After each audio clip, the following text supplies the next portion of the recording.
You woke up this morning and something already felt off. Not broken, not dramatic, just heavy. Like the day had already decided what it was going to be before you even opened your eyes. And the strange part is, you cannot point to a single reason why. There was no bad news, no argument, no alarm that rattled your bones, just a quiet kind of weight sitting on your chest and a whisper in your mind saying, "Here we go again." If that sounds familiar, you are not alone. Millions of people wake up every single day feeling this exact same way, and most of them spend the rest of the afternoon and evening trying to figure out what went wrong. They blame their job. They blame their relationship. They blame the weather, the news, or just life in general. But here is the truth no one talks about. The reason your happiness feels like it is slipping away has almost nothing to do with the big things. It is the small, invisible things, the tiny rituals you repeat every single morning before 8 o'clock without even thinking about them. And those rituals are quietly, slowly, and very effectively destroying your happiness from the inside out. Now here is what makes this even more unsettling. Your brain is at its most vulnerable during the first 60 minutes after you wake up. Scientists call this the hypnopompic window, the bridge between sleep and full awareness. During this time, your mind is wide open. It absorbs everything. It believes everything. Whatever you feed it in that first hour becomes the emotional blueprint for the rest of your day. So if you are feeding it poison without realizing it, your entire day is built on a cracked foundation. And the worst part is, habit number 4 on this list is something almost everyone does.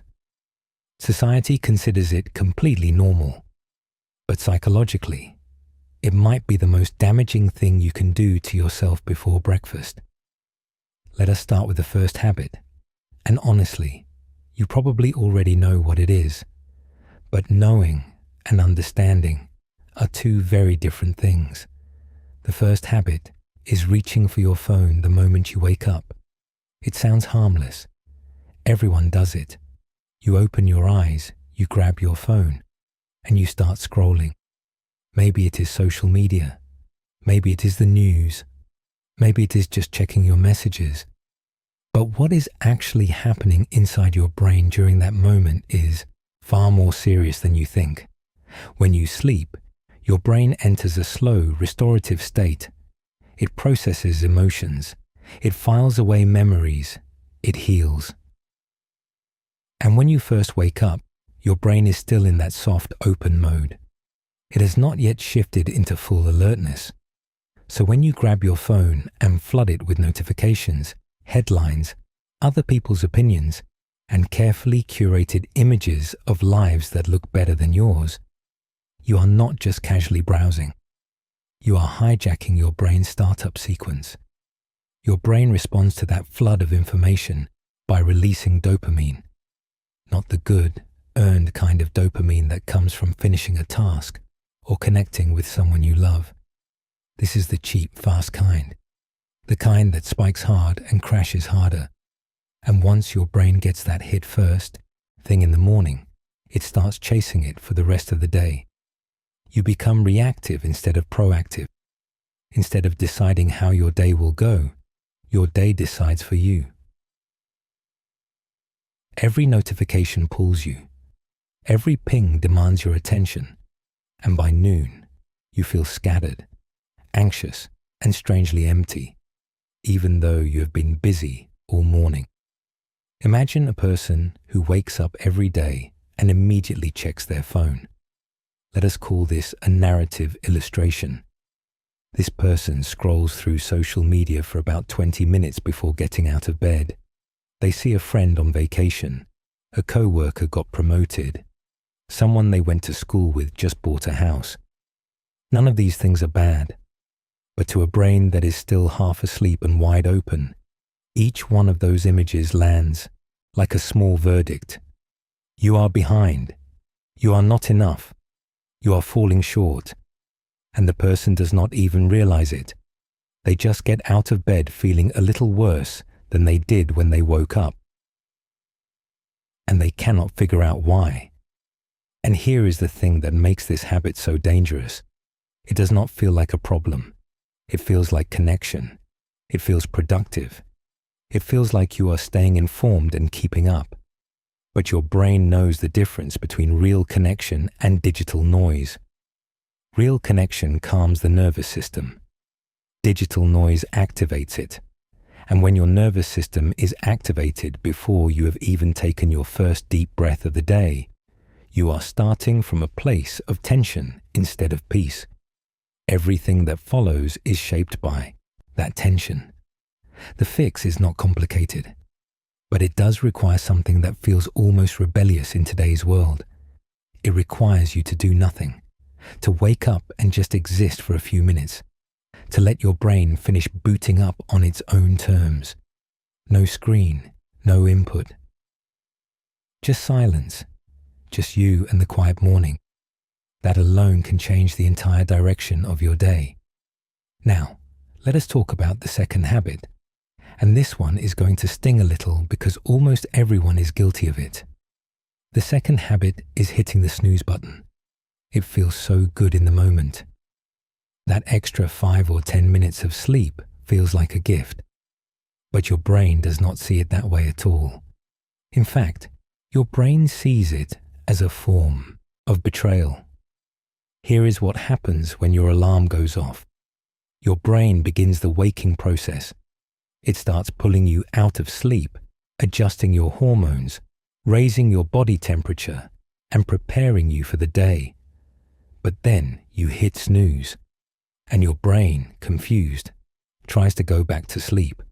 It starts a brand new sleep cycle. A cycle it cannot finish in 5 or 10 minutes. So when the alarm goes off again, you are not waking up from rest. You are waking up from the very beginning of a deep sleep phase that was never meant to be interrupted.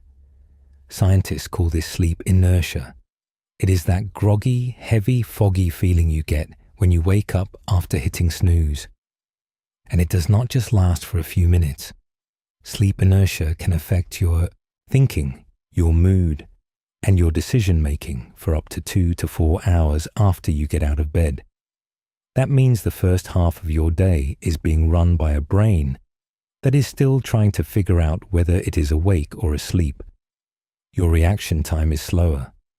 Your emotional regulation is weaker. You are more likely to snap at someone, more likely to feel overwhelmed, and less likely to find joy in the small things that would normally make you smile. But there is something even deeper going on here.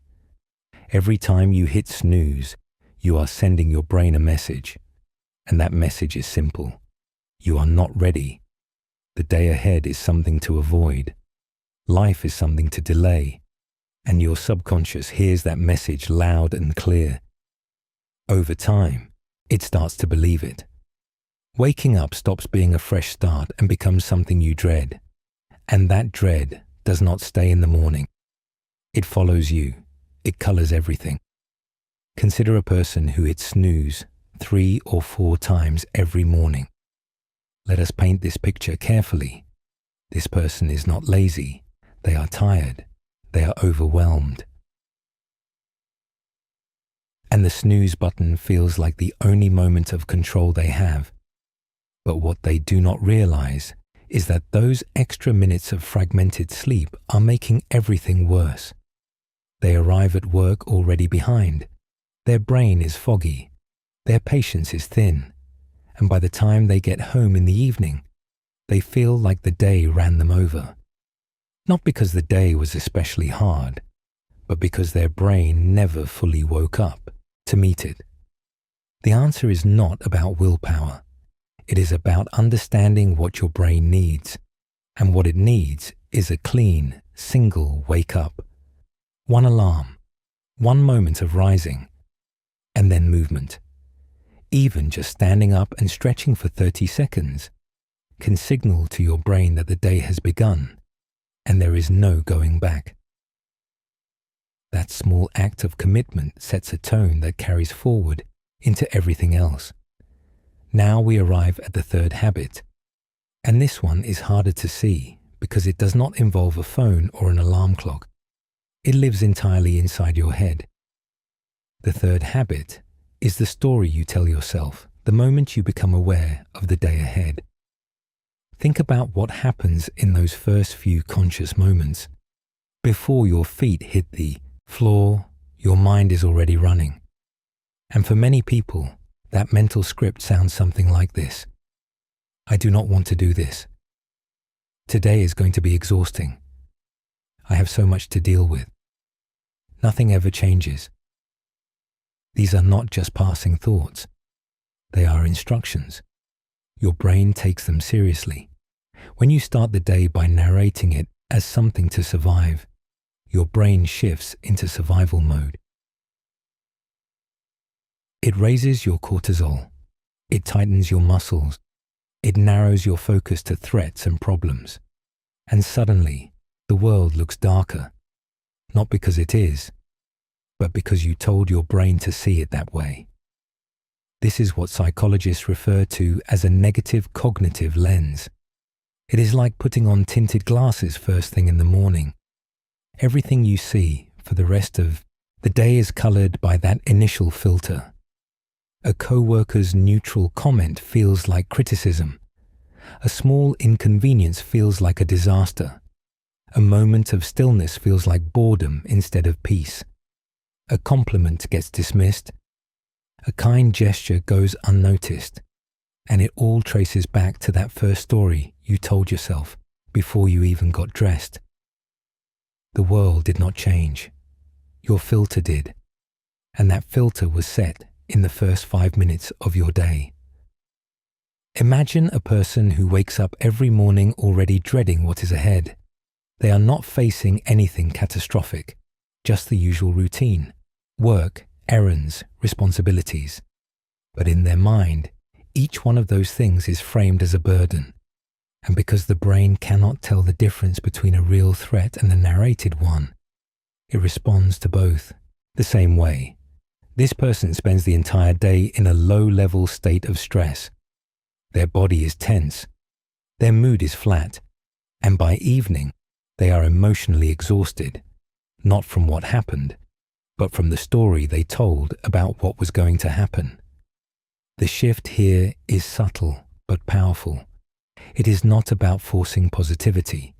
It is not about pretending everything is wonderful when it is not. It is about pausing before the narrative starts and asking one simple question.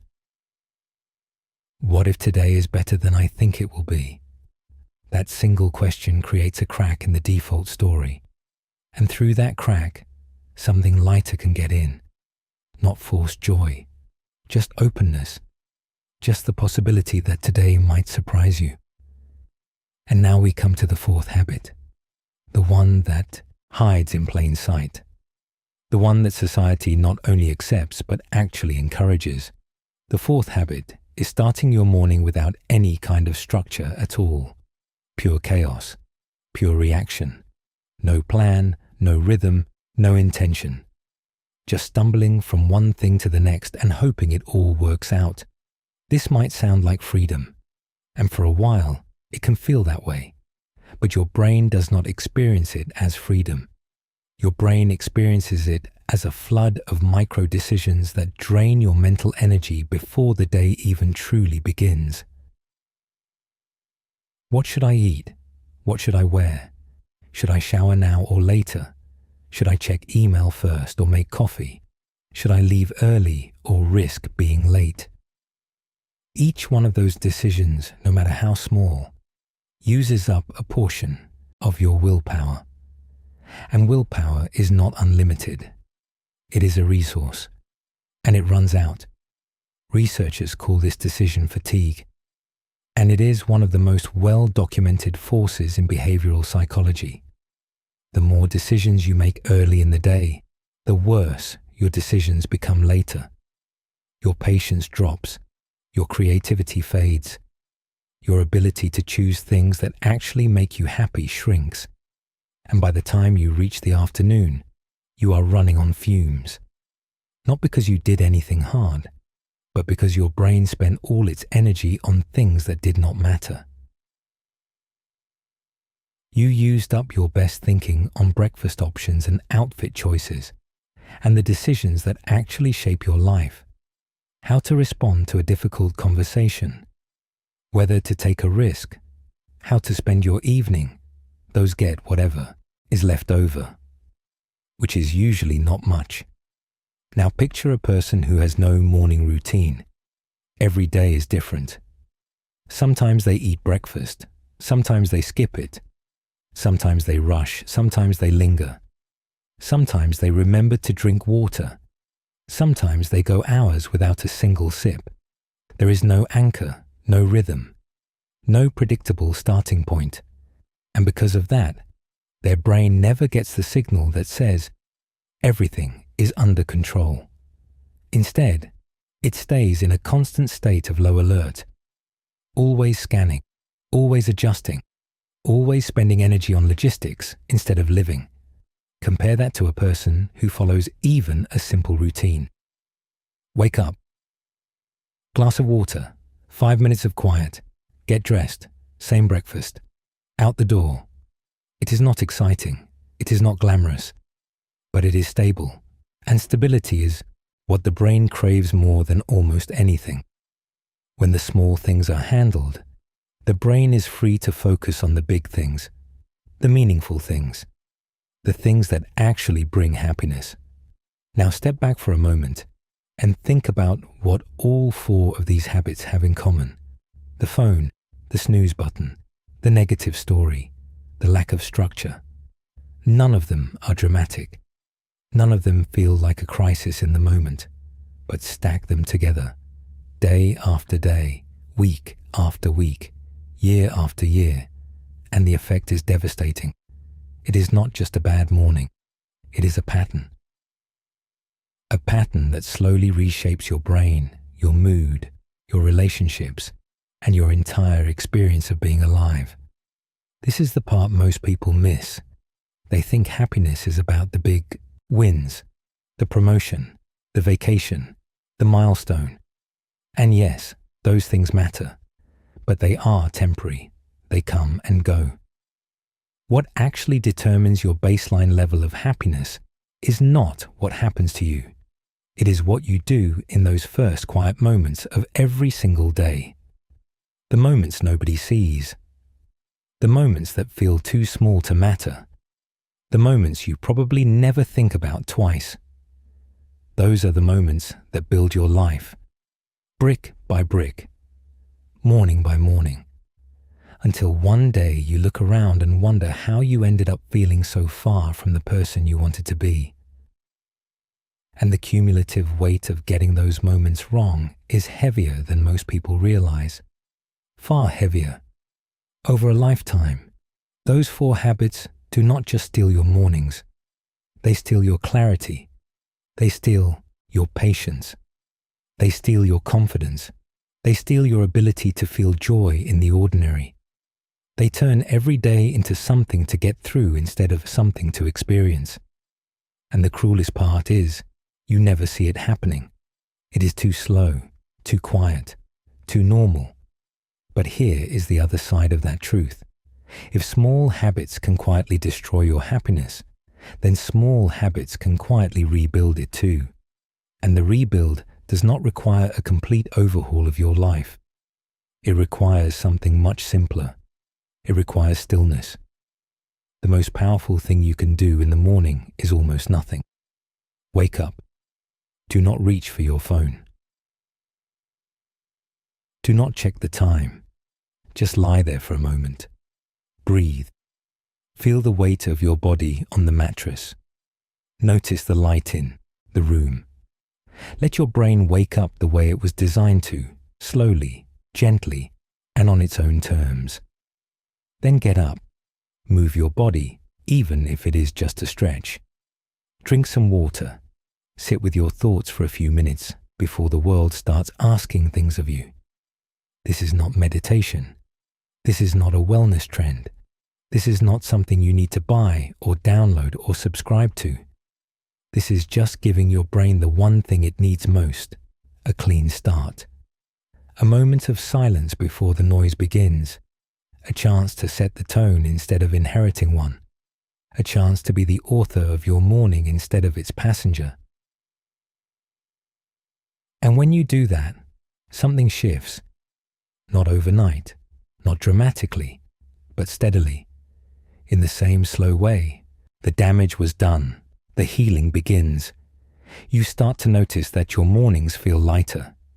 Your patience lasts a little longer. Your mood holds a little stronger. Your smile comes a little easier. And the things that used to bother you, the small frustrations, the petty annoyances, they start to lose their grip. You do not have to change everything tomorrow. You do not have to become a morning person, or build a perfect routine, or meditate for an hour before sunrise. You just have to choose one thing, one small habit to protect that first hour, one tiny shift that tells your brain, today I am choosing how this starts. Maybe it is leaving your phone in another room tonight. Maybe it is setting one alarm and committing to it. Maybe it is replacing that first negative thought with a single honest question. Or maybe it is just deciding that tomorrow morning, for 5 minutes, you will do absolutely nothing at all. That is enough. That is the beginning. And it is more powerful than you think. So tonight, before you go to sleep, make one small promise to yourself. Not a resolution, not a goal, not some grand plan that falls apart by Wednesday. Just a quiet decision, a private one, between you and your morning. Choose the habit that hit you the hardest today and decide to do it differently tomorrow, just once, just to see what happens. Because your happiness is not hiding somewhere far out there in the future. It is waiting for you in the morning, in those first few fragile moments. And all you have to do is stop giving them away.